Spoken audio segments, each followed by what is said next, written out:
आज है 7 जनवरी 2023। 7 जनवरी से महत्वपूर्ण न्यूज़ से हम लोग इस वीडियो में देखने वाले हैं। तो सबसे पहले बात जो है एक राहत वाली है, वो बैंक से संबंधित जानकारी है। वो ये है कि केवाईसी अपडेट के लिए बैंक जाने की ज़रूरत नहीं पड़ेगी आपको। कैसे?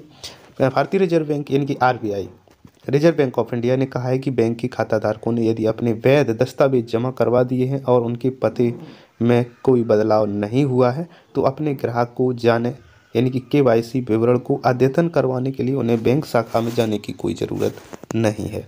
ये साफ किया गया। इसमें कहा गया है कि यदि केवाईसी विवरण में कोई बदलाव नहीं है तो खाताधारक अपनी ईमेल आईडी, पंजीकृत मोबाइल नंबर, एटीएम या किसी भी अन्य डिजिटल माध्यम से के जरिए स्वघोषणा पत्र जमा करवा सकते हैं।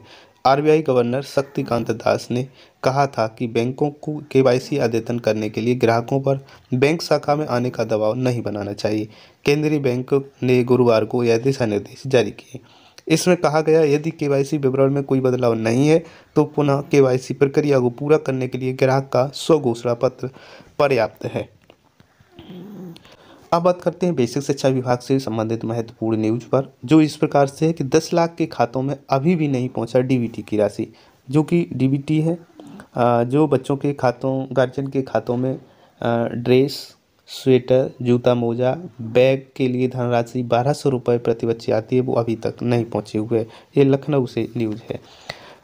जबकि शैक्षिक सत्र पूरा खत्म होने वाला है, सिर्फ 2 महीने बचे हैं। ये वे विद्यार्थी हैं जिनके अभिभावकों के बैंक खाते आधार कार्ड से सीडेड नहीं है या फिर इन बच्चों के आधार कार्ड नहीं बने हुए। अब देखते हैं एक जो आदेश सोशल मीडिया पर वायरल हुआ है, स्पष्टीकरण बीएससी के नाम से स्पष्टीकरण का फर्जी वायरल हुआ था, उसका खंडन भी किया गया है। तो शीतकालीन अवकाश के दौरान अंतर्राज्य भ्रमण पर जाने को लेकर होरहोरी की सहायक अध्यापका से बीएससी के स्पष्टीकरण मांगने का फर्जी पत्र शुक्रवार को सोशल मीडिया पर वायरल हुआ।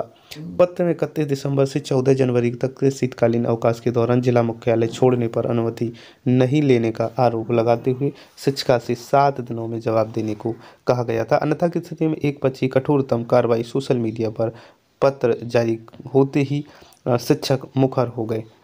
तो इस संबंध में ये एक सबसे पहले बीएससी के नाम से स्पष्टीकरण का फर्जी पत्र था। ये पेपर की भी कटिंग इस प्रकार से वायरल हुई। अब हम आपको दिखाते हैं कि जो बरेली से बीएससी महोदय हैं उन्होंने क्या जवाब दिया है।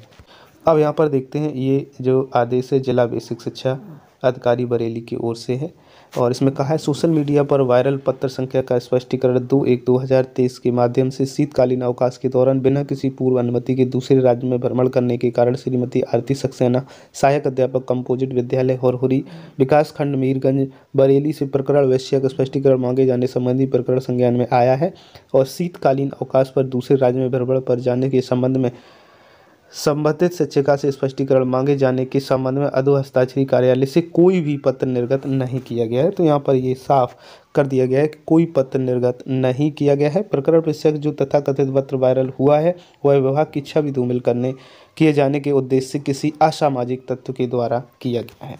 तो इस प्रकार से देख सकते हैं कि उस पत्र का ये खंडन है। जैसा कि हमने आपको कल एक पत्र दिखाया था जिसमें ये शिक्षिका को नोटिस दिया था, वो भी आदेश हम आपको आज दिखा दे रहे हैं। तो कल का जो आदेश था वो इस प्रकार से इसमें ये स्पष्टीकरण मांगा गया था, तो इसी का आज बीएससी ने खंडन किया है और वो हमने आपको प्रति आदेश की भी दिखाई हुई है। हस्ताक्षर की बात करें तो वास्तव में यदि देखा जाए तो हस्ताक्षर भी ऐसे लगते हैं कॉपी पेस्ट किए गए हों। तो ये हस्ताक्षर और उस आदेश के हस्ताक्षर दोनों में भिन्नता है। ये हस्ताक्षर आप देखिएगा तो दोनों में भिन्नता नज़र आ रही है। तो इससे स्पष्ट कहा जा सकता है कि ये आदेश जो वायरल हुआ वो सही नहीं था और बीएससी ने इसका खंडन किया है। डीए बढ़ाने से पहले केंद्रीय कर्मचारियों के लिए बदल गए हाउस रेंट अलाउंस के नियम। जानिए कैसे मिलेगा। एचआरए व्यय विभाग की ओर से जानकारी मिली है और गाइडलाइन के मुताबिक अगर कोई केंद्रीय कर्मचारी आवंटित आवास को किसी और के साथ साझा करता है तो उसे हाउस रेंट अलाउंस का हकदार नहीं माना जाएगा। इसके साथ ही अगर कोई केंद्रीय कर्मचारी माता पिता बेटा बेटी को आवंटित आवास में रहता है तो उसे इसका लाभ हाउस रेंट अलाउंस का लाभ नहीं नहीं दिया जाएगा। तो इस प्रकार से ये रूल बदल गए हैं।